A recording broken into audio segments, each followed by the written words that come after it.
I mean, mark my words, this is simply a matter of time. Now, admittedly, I'm a little optimistic sometimes. So I don't have complete lack of self-awareness. But if I wasn't optimistic, this wouldn't exist. This factory wouldn't exist, you know?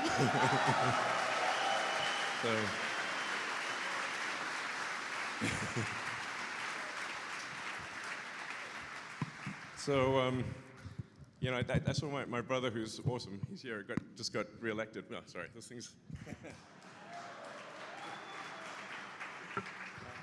So, it's like a little anecdote. Like when we were kids in school, my brother would tell me the wrong time for the bus so that I wouldn't miss the bus. And then I'd be upset with him, like, why'd you tell me the bus was going to come earlier than it was? And he's like, well, because otherwise you'd be late for the bus. This is an actual thing that would happen. So I guess I've been sort of pathologically optimistic from birth.